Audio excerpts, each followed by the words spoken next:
Okay, for those of you via the blog here, we are in Finance 370. This is a business finance course. It's a core course. We have a blog for those of you who do not know that is coming live in the next month. So we're filming a couple classes here and there, and I don't think you'll be shown. So feel free to talk like normal as we go forward. But what we are doing today is we are basically learning some financial analysis skills.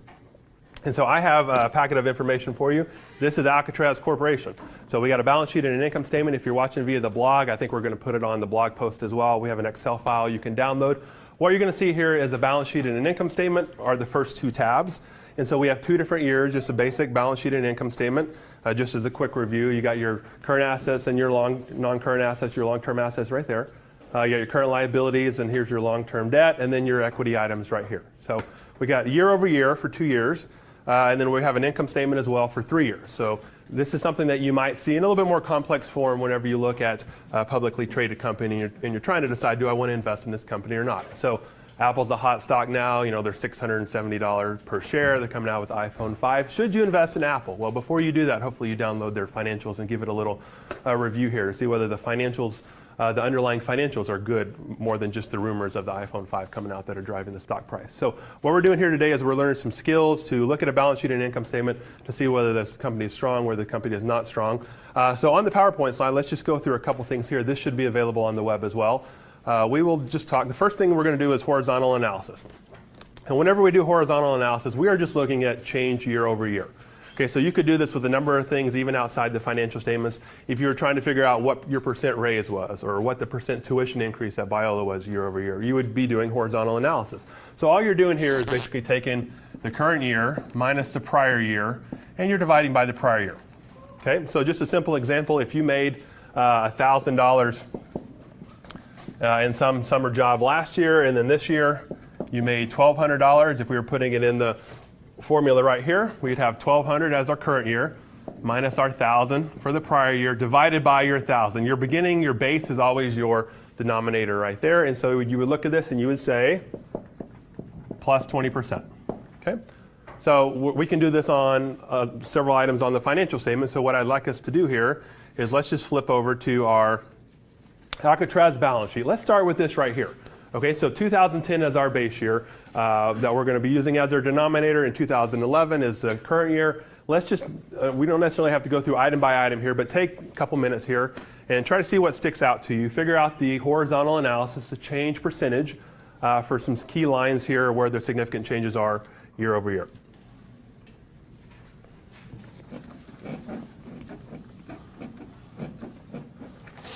I'll give you a couple minutes to do that.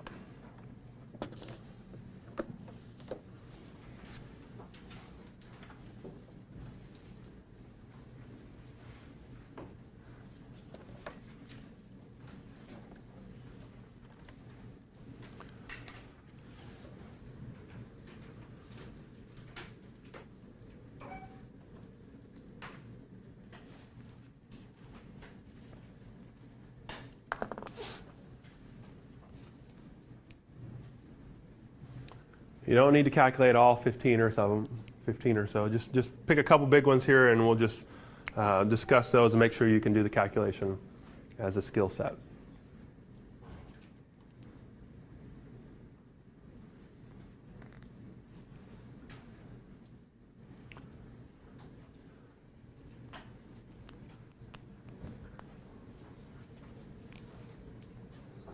Get your calculator out here if you don't have one. Al, you're going to use this as we go forward, so you're going to need that all class. Kent, you want to start us out? Anything that stands out to you? Kent? I was trying to get my calculator out. Okay. Someone else have something that you want to pick out? Some big change from 2010 to 2011. Carl, what you got? Total assets. Okay, so we're looking here at total assets, at this line right here, the difference between the two. How did you come up with your percent change here? 6.37. Okay, so you got 6.37.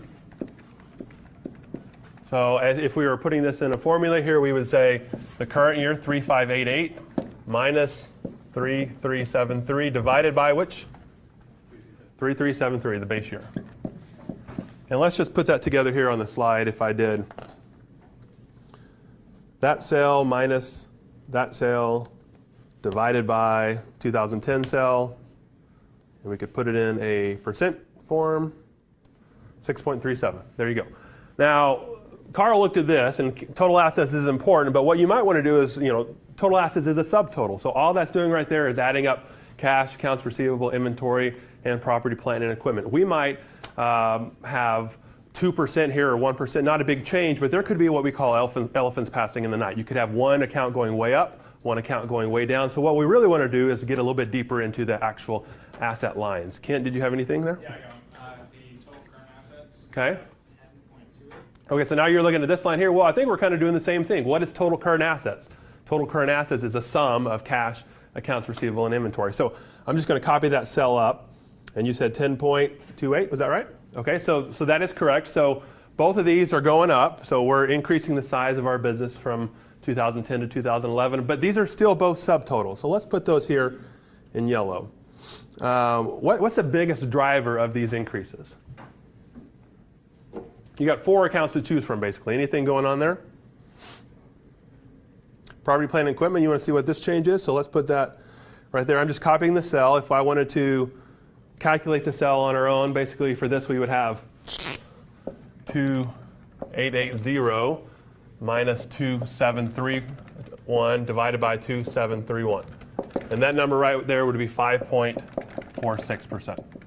Okay, so you got an increase there in PP&E. Let's just copy that cell up to the other ones. Okay, so you got some bigger changes up there in current assets, though. Okay, so if we did the year-over-year comparison between cash, AR, and inventory, cash is the biggest percent change. Now, that's only, if this is in millions, you got the heading up at the top, so always read your headings to make sure you know what dollar amounts you're talking about. So that's only 14 million that we're increasing, but it's a big percent year-over-year. So that's a big individual change here. So we could do the same thing for our other items down below. Let's just pick our other pieces here and copy these down. Accounts payable, notes payable are long-term debt, common stock, and retained earnings. Now, you notice I kind of skipped over our subtotals. The first thing we did was look at the subtotals here, but you really want to look at more to the individual line item level here. So are they increasing their debt or decreasing their debt here? What? Yeah, so when you got a negative here, that means it went down by about 14% here. So they decreased their debt pretty substantially. What about their equity? Their retained earnings and their common stock are both going up here. So you see they got a capital structure shift between more debt in 2010 to more equity in 2011 here. Would you say that's a good change or a bad change? Most people would probably say that's a good change. Okay? So you would analyze this and you can say, well, they're paying down their debt. Some of their assets are increasing here. They're increasing the size of their company, but they're increasing it more through equity than debt. And so that's probably a good indicator of what's going on. Any questions on what we're doing right here? Feel free. You're not going to be on camera. Okay, we could do the same thing for the income statement, and we might have a little bit more interesting information on the income statement. So what we need to do, here's our income statement year over year. We're going to do a similar format to what we did on the balance sheet, but we need to do current year minus the prior year divided by the prior year. Well, we need to figure out what our base year is. What is our denominator going to be? And for simplicity, let's just go with 2010 here. You could do it year over year. You could start with 2009 and go to 2010, and then you could do 2010 to 2011. But let's just take 2010 and go to 2011 as a comparison here. So this is our base year. This is our current year. Try to figure out what our component changes are, our horizontal analysis year over year. See what stands out to you. I'll give you a minute or two to do that.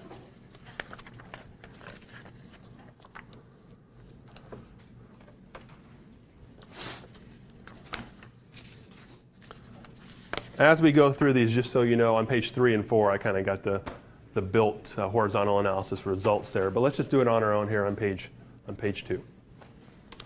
So ignore 2009 for now.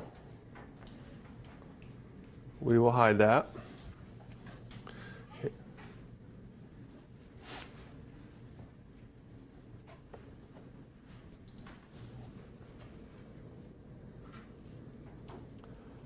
What are we seeing year over year on our income statement? Anything big going on? Go ahead. We have a 25% increase in sales. 25% increase in sales. So right here you did that sale, 2,500 minus that. Let's put them in parentheses here. Divided by the 2,000. and you got 25%. Very good. Most people would say if you're growing by 25%, that's pretty good indicator there, year over year. Okay? Is that the most significant thing going on? Sterling, what you got? A 30% decrease in net income. 30% decrease in net income. Okay, so if we took that and dropped it down, negative 30% on net income. So someone to look at this as our bottom line or net income indicator, and that's a pretty poor result there. We're losing significant money from what we did before. Kent? Interest expense is up 150%. Okay, interest expense is way up. So we could ask the question, if we started here on net income and we dropped down 30%, why are we dropping down 30%? What is changing? Let's copy that up to interest expense there. Okay, big jump here. We have significantly more interest expense than we did before, 150% more than 2010. We would need to look at this and we would say, why is our interest expense going up? Either we took out significantly more debt, maybe our interest rate adjusted and we have less favorable terms from our bank, something along those lines. But this would be a big indicator. If this stayed the same, so you basically lost $180 million in additional interest in 2011, that would actually be more than 280 in 2010. So that was a big reason why we were down in terms of net income. Anything else that sticks out?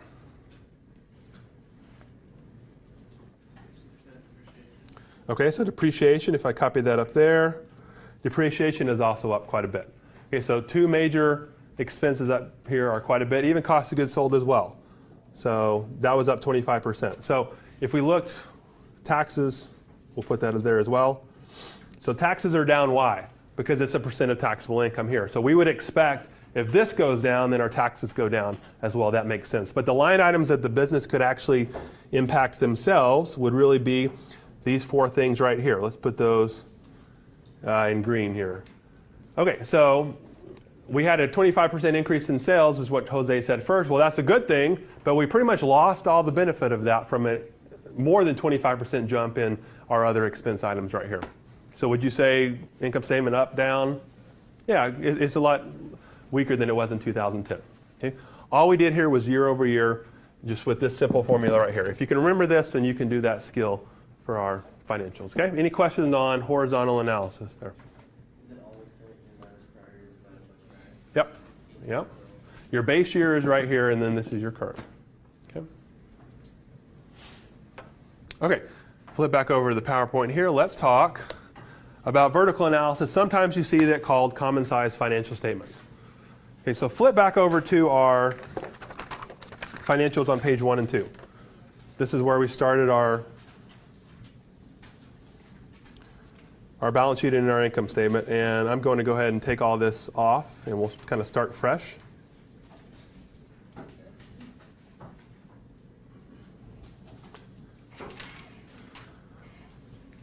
Okay, so let's say we have this size of a company here with, if these are in millions, that would be $3.5 billion in assets. And we wanted to look at our structure compared to some other company that wasn't either near as big as $3.5 billion or significantly bigger than $3.5 billion. Similar thing over on the income statement. We have $2.5 billion in sales here. We got $195 million of net income. What if we wanted to compare our business to a smaller business? What if you're comparing Apple to Disney or some other smaller business? Well, the way that you go about this is our common size financial statements. Okay? What we're going to do here is we're going to take every line item on our financial statements, whether it's our income statement or our balance sheet, and we're going to express that as a percent of some item on that balance sheet. Okay? So whenever we do our income statement, if we're going to do a common size income statement, we're going to express every line item on that income statement as a percent of current year sales. We're going to ask, out of every sales dollar, what was used for depreciation, what was used for interest expense, those type of things. When we're on our balance sheet, we're going to take every item on the balance sheet, we're going to put that in the numerator, and we're going to take total assets as our denominator. Okay? And then this is going to allow us to compare not only year over year, we're not going to only be able to compare 2010 to 2011 to see whether we're getting stronger or weaker, but we're going to be able to compare ourselves to other companies of different sizes. Okay? That's the idea here. So let's flip back over to Alcatraz. Let's start with our balance sheet right here. So we just said a second ago that our denominator is this total assets. So for 2011, we're going to basically take, and we're going to be re-expressing this, and not in numbers of dollars, but we're going to be expressing it as a percent. Okay, so we're going to ask the question, what percent of total assets is cash? What percent of total assets is accounts receivable? And then we're going to be able to compare that to what we did in 2010. Okay? Whenever we go over to the income statement, we're going to be doing a similar thing. Let's bring back up our 2009 year. So we're going to be taking all these numbers right here and we're going to be expressing them as a percent of sales. This is our denominator for each year. Now, let's say we're doing 2010 right here and we want to figure out what our percent is for this line right here. Well, we're going to take 1,200 and we're going to divide by what? This, that, or that? It's that 2,000 right there. It's going to be your current year sales. So we could do our numbers here and our denominator is going to be the 2,500. When we move over here, we're going to be picking those numbers as our denominator. Okay, so I'm going to give you 3 or 4 minutes here. Let's start with our balance sheet. Let's do some common size numbers on our balance sheet. You don't have to do all of them. But just as a check, let's figure out what that guy, accounts receivable, notes payable, and retained earnings is as a percent of our overall business. And let's do it year over year. Okay, so let's figure those 3 out at a minimum, and we'll come back together here in just a minute and we will look at that. Okay? You understanding the prompt? You understand what I'm doing? What percent of our total assets for this year is accounts receivable? And we're going to compare that to 2010 to see whether accounts receivable is now a bigger part of our business or a smaller part of our business. Okay? We saw before that accounts receivable went up. When we did just a horizontal analysis, well, it went up around 10% or something like that. But how did that compare to the overall size of our business? This is what our common size financials are going to tell us. So take a minute and do some numbers there. Okay, let's go through a couple of these together. Let's start with accounts receivable. Anybody want to start us out? Kim, you want to help me out with accounts receivable? How did you calculate your common size percentage for that guy right there?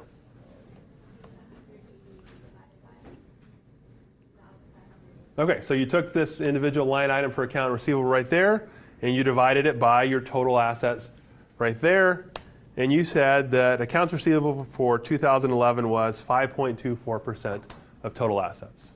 Everybody with me on that? We would do a similar thing for 2010. The whole point is to compare it and see whether it increased or decreased as a percent of the business. So for 2010, we take that number right there and divide by what, Kim?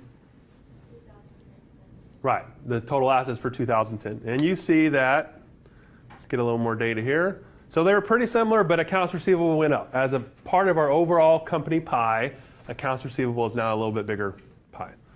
A little bit bigger slice. 4.9% compared to 5.24% right there.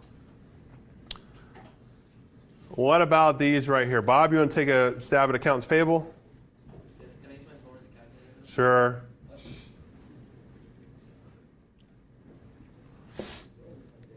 Chris, what do you get for accounts payable here? Accounts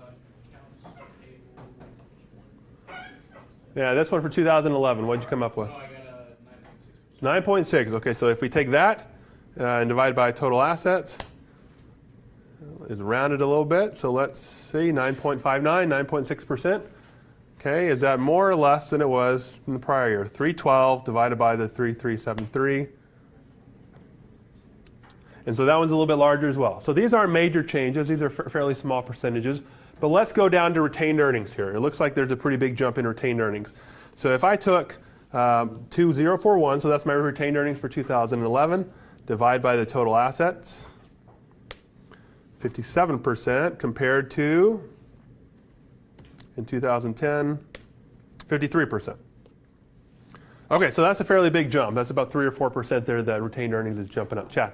Is this just called vertical analysis, or are you getting, what's the percentage called that we're actually? We're getting the component percentage, but it is vertical analysis. So why is it called vertical analysis? When we did horizontal, we were going across, right? So we were comparing the relationship between these two. And we said, well, it went up 10% or something like that. We're doing vertical now because we are only in the current year. So we're looking at the relationship between 2011. And then we're looking at the relationship between 2010. And then we can compare them, but the idea is that we're expressing them vertically in a percent of the whole there. Is it always going to be divided by total assets? Yes, on the balance sheet it is. Okay, so if we flipped over to, this is page 5, I believe. Here's our balance sheet common size. And so we've already calculated some of these. Remember, we just did our component percentage for retained earnings there. I'll give you a second to get over to that page. It's page 5, correct? Okay. Okay, and what you could do if you wanted to is you could actually do a little calculation here to figure out the change across year to year. So what's going on here? So I've basically put all the numbers up here on the screen. If you had time, you could have done this yourself. But what would you analyze this vertical analysis change between the years to say that the company's doing well, doing poorly? What do you think?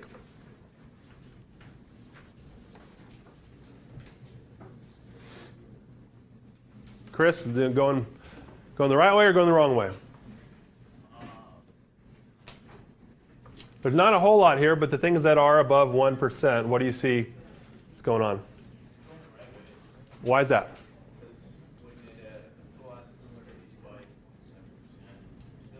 Total assets is right here. So this percentage right here is always going to be 0, right? Because these are always going to be 100%. Okay, so we're going to have to look at the other items. But what other items do you see? Hang on. Okay, someone else jump in here. What'd you have? Okay, so one thing you could look at right here is that long-term debt is down 3%.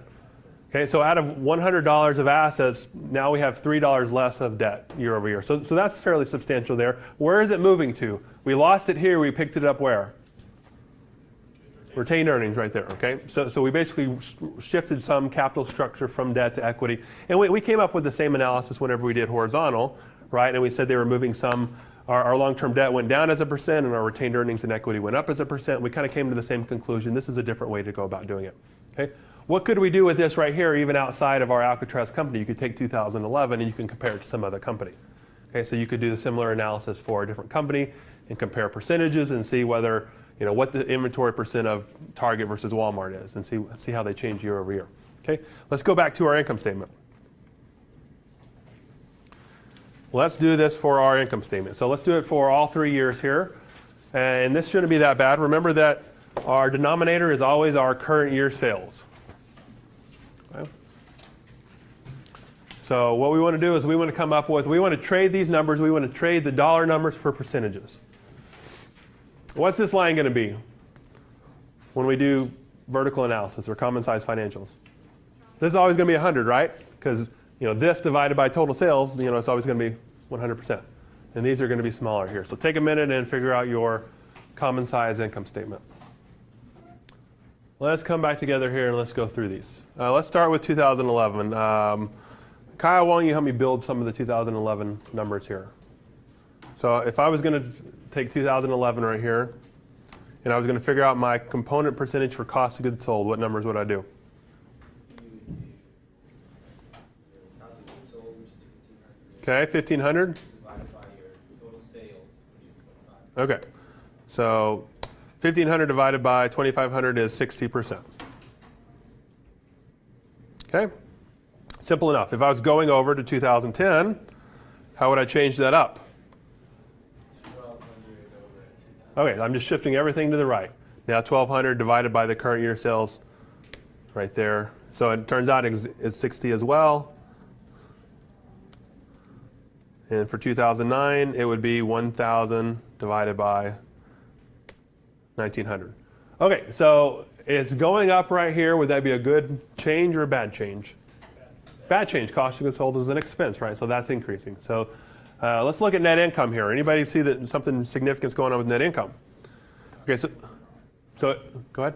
Profit margin is Your profit margin is going way down. Okay, so and that's calculated in the same way. This is going to be your numerator. Your current year sales is going to be your denominator. So 195 million divided by the 2.5 billion, so 7.8. Let's compare that to year over year. I'm just going to copy my formula over. Okay, so big drop. So over here we were making $20 of profit for every dollar of sales. That is going way down 2010, 2011. We're losing money along the way. Money's being eaten up by these other expenses somewhere in the middle. Okay? So the big question is, where is it at? Let's take depreciation. If I'm going to calculate that, 400 divided by the sales. I'm going to copy that cell over. Okay, so you can see depreciation is going up quite a bit from 10.5 cents of every dollar to 16 cents. You see that I'm not really looking a whole lot at our subtotals. I'm not doing anything with EBIT. That's a subtotal, which is sales minus cost of goods sold minus depreciation. Not really doing anything with taxable income. Let's look at interest expense. 300 divided by the 2.5, so it was 12 cents in 2011, but it was a lot lower. It was even less than half over in 2009. So that's why this is dropping so much, for those two main reasons. You got depreciation and your interest expense that are ramping up. There is a page, I think 6, where I have all the numbers written out for you here. So this would be the full vertical analysis for Alcatraz income statements. And so you could compare 2011, 2010, 2009 and see whether the company is getting stronger or weaker. This is a required disclosure. So if you are looking for a public company and deciding whether to invest or not, you don't actually have to do all this out in public companies' documents. This is Hastings. So this is my old company back 5 years ago or so. And in their management discussion and analysis, in their 10K, they've basically provided this for you. So the last 3 years, 2008, 9, and 10, as a percentage of their total revenues here, so that's 100%. And these are their different percentages here. You can see that their profit margin wasn't very big in 2008, so they were making less than 1 cent out of every dollar in profit. 1 cent out of every sales dollar in profit is even less in 2010. But what are the big shifts that are going on? Let's look at this. SG&A is a big one, selling, general, and administrative expenses. So like store employee personnel, headquarters personnel, those type of things. You can see that it was only 34 cents out of every dollar, but now it's over 35 in 2010. So that's a pretty big jump. They're losing, that $1.50 of every 100 sales dollars in profit because this is increasing year after year. Okay, so you could do this, or you could actually go look this up for a public company, and now you kind of understand how they're calculating those numbers. Okay, any questions on vertical analysis? What we're trying to do? What you could do here as well, in addition to seeing our Alcatraz company right here, year over year, you can compare Alcatraz to another company. So for our cost of goods sold, if you were going to compare Walmart and Target, you could see what their percentage for cost of goods sold for their products is, and can see which one's doing a better business or a poorer business there. Okay, any questions here? Yes, Tyler. How accurate is this at predicting or showing how a company's doing here? So like if they're going to go under? Well, that's a good question. So this is historical information. So we looked back over on Hastings over here. And so this is fiscal year 2010, which ended January 31st, 2011.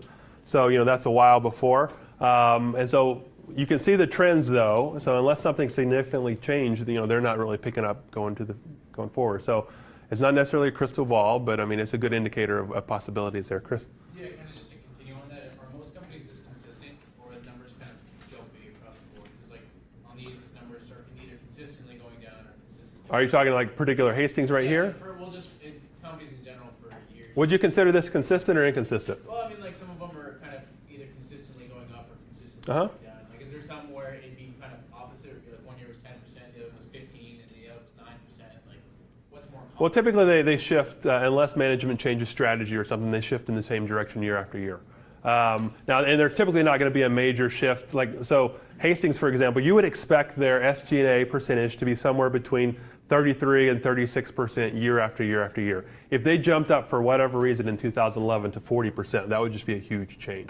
So you typically don't see some major shifts like this, but if a company dramatically changes, so let's say there's a merger or Apple comes out with a new product that just totally revolutionizes everything, then you might see something significant go up. So let's say Apple had figured out a way to make iPhones, instead of sending over to China and all these suppliers combining all the parts, where the cost of an iPhone is $200. Maybe they figured out how to make it for $20. Well, what would change here? Well, their sales are still going to be high, but their cost of revenue is going to be significantly lower. If something dramatically shifted in the business, then you can see a major change. But for the most part, not a whole lot. Okay, so you understand what we were doing. Horizontal was across year over year. Vertical is within the same year like that. Okay? Okay, so let's talk about ratio analysis. What we're doing with ratio analysis, there are basic ratios that are set up in finance to help you figure out some key indicators of a business. Okay? Now, this isn't totally objective. So I got up here apples to apples, and it's just as much an art as it is a science. So, you can get a good indicator with ratios, but it's not always going to be necessarily red or green indicator. What you're trying to do here is you're figuring out a ratio, you're comparing it to their previous performance or to benchmarks in the industry. So we're going to go through several different ratios. We've got about 15 that we're going to discuss. And you're going to say current ratio, for example. We'll come back to that here in just a minute. Do they have a good current ratio, and what does that say about their liquidity compared to the industry? Okay. So whenever you do a ratio year over year, the reason I say you got apples to apples up here, you want to make sure that you're comparing the same thing. if you're calculating current ratio in one method in the first year and then in a different method in the second year, you really can't make a comparison. Or if you're comparing two different companies and their calculation of some percentage is different, the way they go about calculating that number, well, that's not really an apples to apples comparison. So a lot of times in business, you say, well, is this really an apples to apples comparison? That's what that means. Are we comparing similar things? So what we're going to do is we're going to go through 5 different types of ratios here in just a minute. We got liquidity ratios. Liquidity, just as a refresher, what does that mean? Haley, what does liquidity mean? Liquidity. How well we can pay what? Our debts. All right, thank you. How well we can pay our liabilities off. Asset management ratios. How well are we using the assets that are entrusted to us? How well are we turning our inventory over? How well are we collecting our accounts receivable? We're going to look at some of those. Debt management ratios. So how well are we controlling our debt? Profitability ratios. Remember, one of our other business goals is profitability in addition to liquidity. So how profitable are we? So we're going to look at a couple different ways to assess that. And then market value ratios. How is our business in accordance with how it's valued out in the market? Okay, let's come back together, and we're just going to go 1 through 15, and you guys are spread out all over the place, so I'm not sure where you are. But current ratio, I think it was Kent and Chris, is that right? You guys had current ratio. Tell us how you calculated. I got the little ratio tab right next to the balance sheet and income statement, so we'll flip back and forth. How did you go about calculating current ratio? So to get your current ratio, so we'll do current assets divided by current liabilities. So Which up here we got 708 yeah. divided by the 540, right? Yeah. Okay, and that gave you? 1.31. Okay, that's not a percent. This should be a number there. Okay, 1.31. What does that tell you if you were expressing that in a sentence? That tells us that we have more current assets than current liabilities at the Okay. moment. Because it's greater than 1. Mhm. Okay. And we read that for a healthy business, you want anywhere between 1.5 1.5 to 3 for your current ratio. That seems a pretty reasonable current ratio. So if it was 3, if your current ratio was 3, basically you would have $3 of current assets for every $1 of current liabilities, and you had pretty flexible room to pay off your liabilities. We talked about last time, we talked about liquidity versus return. And we said current ratio of 3 to 1 versus current ratio of 10 to 1. Which one was better? 3 to 1 was better. So it's a little counterintuitive. Well, 10 to 1 basically means you're not using some of your assets properly. You can reinvest some of those current assets. If we flipped back over to our balance sheet, what are our current assets? We had cash, accounts receivable. We're not really getting any return on these guys right here. Well, if our ratio got way above 3, we would probably want to take some of these assets, move them down to our non-current assets and get a higher return. That's the idea there. Any other thoughts on current ratio? You understand that one? Make sure you're getting your current assets and your current liabilities, not your total assets, your total liabilities there. Okay? And this gives us an assessment of our liquidity. How well can we pay our debts? If it was below 1, then we're kind of in trouble. We got too many liabilities there. It went up 11%. So if you could compare year over year, which would be good if you're doing your analysis on your case. So let's just real quickly, we'll take our 2010 divided by that number, and we got 1.18. So you can see that our current ratio improved just a little bit. Pretty similar, but it went up a little bit. Any questions on that guy? Okay, quick ratio. Who's got that one? Yeah, so what we calculated, what we did is we first got current assets, and then Okay. we subtracted from the current assets our inventory. So you got the 3588, Yep. okay? And you subtracted inventory? No, we didn't have 3588. We Oh, sorry, current assets. Current assets, you're right. Yeah, current assets, and then subtracting inventory from that, which is 422. So 708 Yeah, minus 422. minus the 422 Yeah. Okay. And, we divided that by the current liabilities. divided by current liabilities. And you got I got 0.53. 0.53, okay? We'll move the, We did the same thing for the year 2010. okay? We got 0.46. So if for 2010, you would take the 642 minus the 393 Yeah, divided by the 543. divided by the 543. Yeah. Oh, got a formula error there somewhere. Let's try it again real quick. Put that in brackets. Okay, so 642 minus 393 divided by, hang on, I know what you're doing. Okay, we'll just put the numbers in here because the link going back and forth between the tabs. So tell me again the numbers. Okay, so 642 Okay. minus 393 393 divided by 543. divided by 543. Yeah, And you got 0.46. 0.46. Okay, so are we improving or are we getting worse here? We're getting better. We're getting better. Okay, so we would hope that that would be quick ratio. What kind of goal are we shooting for here? That's something we're trying to figure out here. So, Okay. So would we expect it to be above or below current ratio? below, yeah, It's going to be below because inventory is a positive number here. So this is always going to be lower than that, assuming you have any inventory. Okay, but we don't necessarily need a number that's above 1. So, anywhere between 0.5 and 1 is probably good because inventory a lot of times is a big component of a lot of businesses, operations there. Okay, so this gives you a little bit quick, it's quick because what assets could we sell quick in order to pay our debts, right? Inventory sometimes takes a little bit longer, and so sometimes this ratio is used as well. Okay, we good there? Nick, next. Are you long-term debt ratio or total debt ratio? Okay. What do we got here? You take your total liabilities. Okay. So the 3,588 when you want to subtract that for equity. So we took the total current liabilities of 540 and added long-term debt. Ended up getting 900. What was long-term debt? 457. 457. Divide that by your total assets, which is 3,500. 3588. Okay. Is that what you got? So 28. So you could say 0.28 or 28%. How would you express that in a sentence? What does that tell you? For every, honestly, interesting number. So like every $100 you have in your assets, $28 of that comes from bonds. Yeah, very well said. Okay. So how are we using our debt to finance our business? For every $100 of assets, $28 came from liabilities. Okay. So what would that tell you about equity?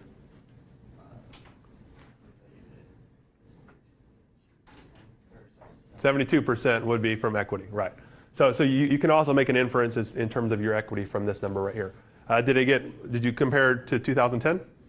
What number did you get there? 32? Okay, so remember, we saw this before, that they had paid down debt from 2010 to 2011. And so that you would expect their total debt ratio to go down year over year. Okay? So that's good. We're basically making an inference here in terms of our capital structure. How much of our financing comes from debt? We can do a similar thing here with debt to equity ratio. Who's got that one? Carl. Okay. So you take the total liabilities, which is your current liabilities. Okay. and long-term debt. While we go through this, I'm going to flip over to our answer pages. So the last 3 pages of your packet here, and you guys can kind of walk me through this as we discuss here. So just for simplicity of having this all in front of us here, we're on the third from the last page here on debt to equity ratio. What do you got, Carl? So you take your total current liabilities, which is 540, and Okay. add that to your long-term debt, which is 457, and get Okay. your total liabilities. Okay. Divide that by your total equity, which is 2,591, and you get 38.5%, which says that you are financed more by equity than You got, what was your number? 38.5%. Okay, 38.5%. And it tells you, tell me again what it told you? Yeah, you're financed more through equity than So you're financed more through equity. So if this was 100%, what would you say? you're financed equally. You're financed equally. So anything below 100 would be more equity. Anything above 100 would be more liabilities there. Okay? So you can say a similar thing. You remember above we said that up here 27.8% was financed through debt and the opposite was 72.2. So what if we did equals 27.8 divided by the reciprocal of that, which was the 72.2. There's the 38.5, which is that number right there. Okay, so it's a similar ratio to get you the same conclusion there that we're financed more through debt than we were. I'm sorry, we're financed more through equity than we were through debt. Are you with me on that? Okay.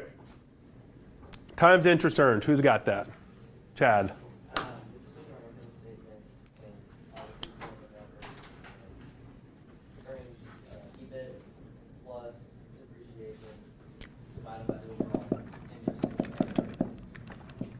Okay, so you're using EBITDA, earnings before interest, taxes, depreciation, and amortization. We talked about last time. Why would you use this instead of net income? This excludes these four things. Is looking at earnings before that. Do you recall the reason why we said that? If we're just looking at our operations, we're seeing what management really has control of. We don't have a lot of control of taxes, depreciation, and amortization. So all those are deducted to get to net income, so we might go a little bit higher and look at EBITDA in terms of what our operations bring in. Okay? And so keep going with your explanation. Gave us 3.3%. Okay, so you took EBIT and then you added depreciation back. And so that's your numerator divided by your interest expense, and you got 3.3 telling you what? Basically, that's a good use more equity and less debt to finance our assets. And something else that we saw. Not necessarily. Not necessarily. It means we can pay off our interest expense 2.3 times over. Okay, that's more close to what it's saying. It's that how easily can we pay off our interest? Or is our interest such a burden that we're not ever going to be able to pay it back? So basically this tells us that whatever our interest expense was, we earned 3.3 times more in order to pay it back. And so you would hope this would be a fairly high number, right? If it was below 1, then you're kind of in trouble because your interest expense is greater than what you're earning to actually pay it off. You're never going to get out from under that debt burden. Decreased like 30% the past like 2 or 3 Okay, yeah, because interest expense was going up, right, year after year? Right. Okay, so if you wanted to compare year over year, then that number was significantly higher in 2010, 2011. Okay, good comment there. All right, inventory stuff. Who's got inventory turnover? Taylor. Okay.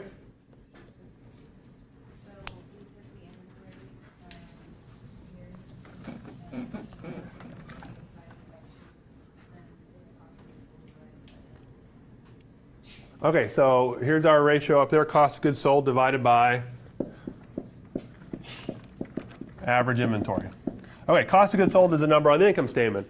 Inventory is a number on the balance sheet. Why are we using average inventory? Anybody got an idea there? Why not just take cost of goods sold divided by inventory? Going once, going twice. Ideas there. What if we did this? Okay, so here is our income statement for the year, January 1st to 12/31. Cost of goods sold is on the income statement. We're capturing cost of goods sold across time, right? So we're seeing what is the cost of our product all the way through here. And if we only used inventory rather than just average inventory, well, we're going to be picking the final number right here on 12/31.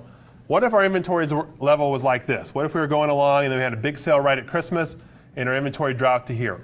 If we use that number for our inventory and our calculation, well, we got a big skewing of our results here, okay? So anytime you compare something on the income statement in a ratio to something on the balance sheet, since the balance sheet is a snapshot, you want the average of the balance sheet number right there, okay? So in practice, what you're going to be doing is you're going to be calculating an inventory number on a daily basis. Companies are going to be seeing what their inventory is daily, adding it all up and dividing by 365. For our purposes, we will just take the beginning and ending, add them together and divide by 2 to get our average, which is what Taylor did over there. Okay, so you got on the income statement, you got 1,500 there. That was your numerator, and then you averaged the two inventories right there, and you came up with, what was our number? 3.68, right? Good or bad?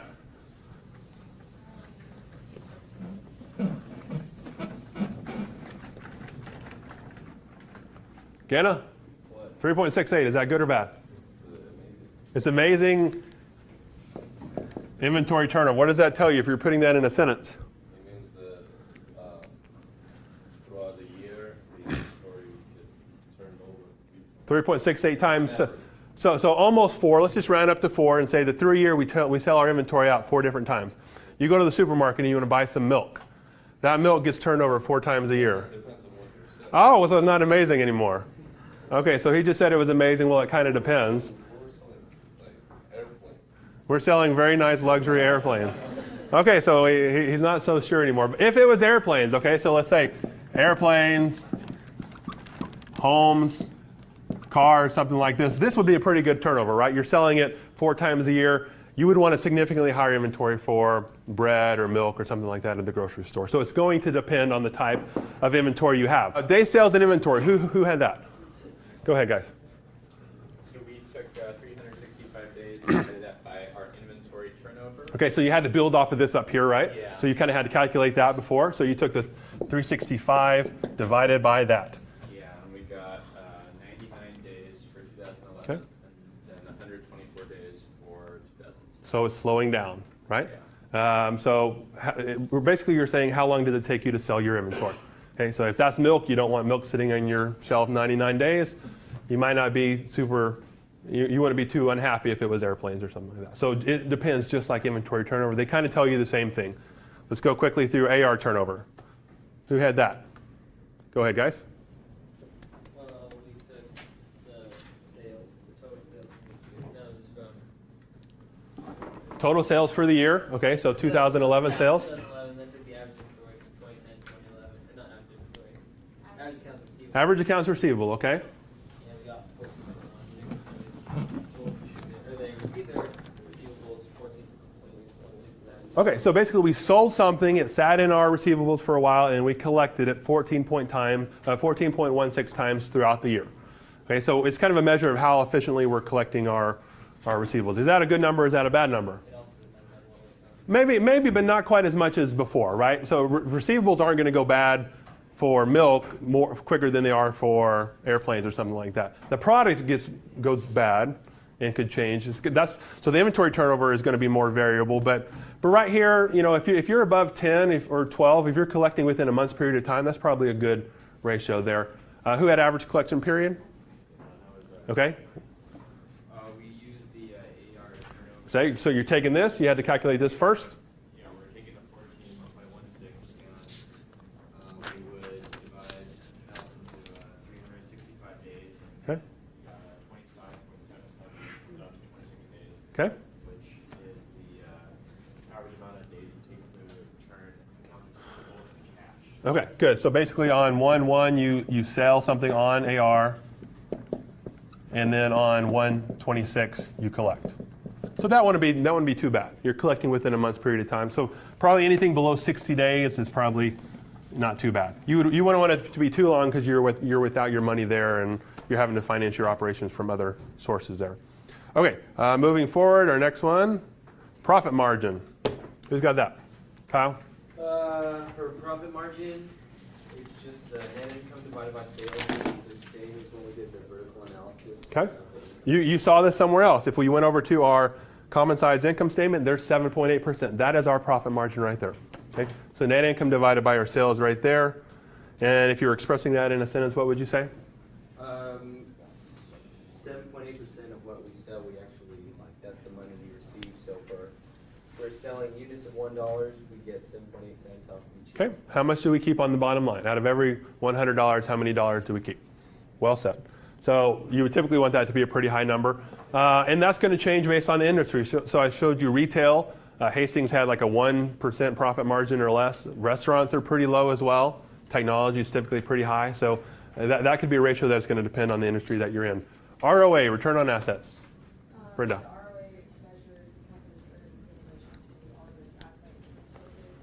Okay. When you do that, it is divided net income for the year, which was 195 divided by the average of 2010. And Okay. 2011, that average was 342.5, and you get 5.6%. And so that, out of every dollar you make, the profit that you're making, out of every dollar you make 5.6 cents in terms of the profit you're making.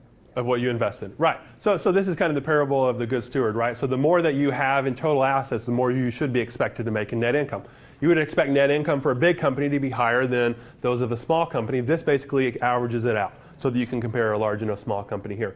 So again, this is a number for a particular year. Your net income is for a particular year. We need to take an average of our balance sheet number of our assets. We don't want just the final number. So we got to compare apples to apples over time versus a number that's kind of over time as an average, and you get 5.6. So out of every $100 of assets that are invested, we're returning $5.6.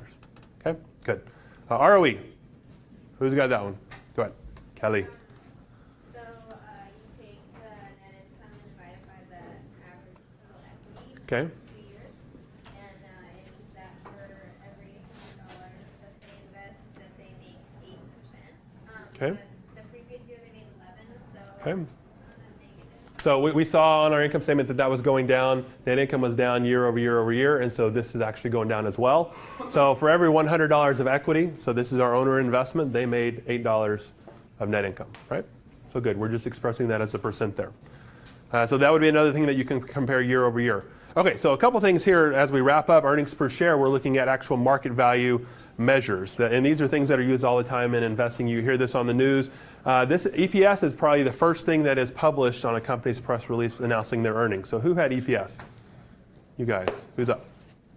So the net income was 195, and we took that and divided by earnings, or shares outstanding, which was 33 million. Okay. Got 5.9%. Okay, so you said 195, but that 195 over on the income statement was expressed in what?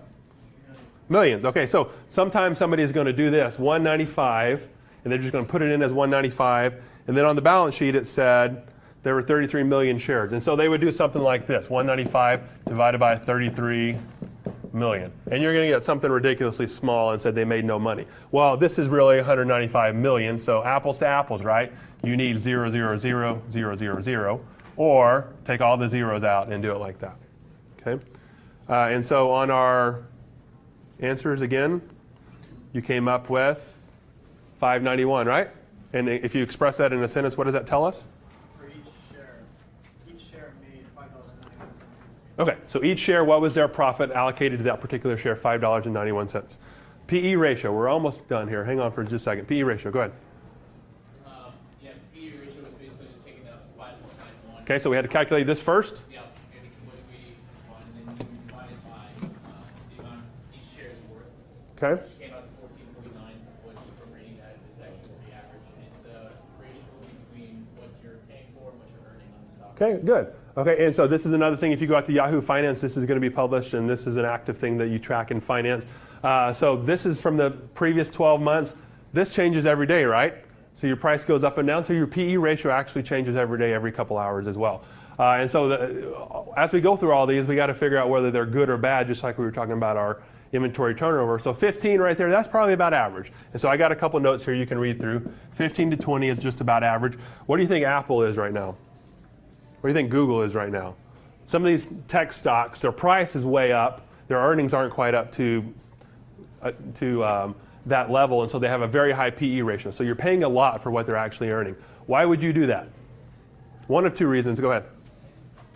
Expectation. So you could expect that this earnings in the next year or in the coming years is going to catch up.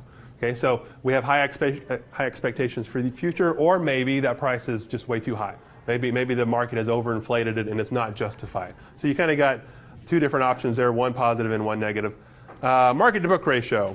So the market value was given at $88 per share. Okay. To calculate book value, we took the total equity divided by number of shares outstanding. So that was 2,591 million divided by 33 million. Okay. And so we got 1.12, which means that the market value exceeds the book value by 12%. Okay. So that either means it's overpriced or it has significant growth potential. Okay, so well said. And just real quick as we wrap up, this is your market price that we figured out before. So that price changes every day. You could just look up on the ticker and see what your price is. This comes from your balance sheet. So if you had trouble with that one, go back over to your balance sheet, and you saw that here was our total equity right here. If you're figuring out the book value, you would just divide this by the number of shares. Okay, and so there's typically going to be a difference. Why is there a difference? Because this book value per share is a historical number. So we're basically saying as of that previous period end. So December 31st, 2011, what was our book value? This is our current market price. And so there's going to be some relationship there. More often than not, it's probably going to be a higher number than one. Okay, so the market price is in, expectations for the future. This is historical. So I wouldn't look at this and say that that price is too high or anything like that. But that could give you an indication of whether the market price is too much or too small. Okay? Okay, we wrapped up. We got all the way through them. You'll get the chance to do this on the case. If you have questions, shoot me an email and we'll go from there. Biola University offers a variety of biblically centered degree programs, ranging from business to ministry to the arts and sciences. Visit biola.edu to find out how Biola could make a difference in your life.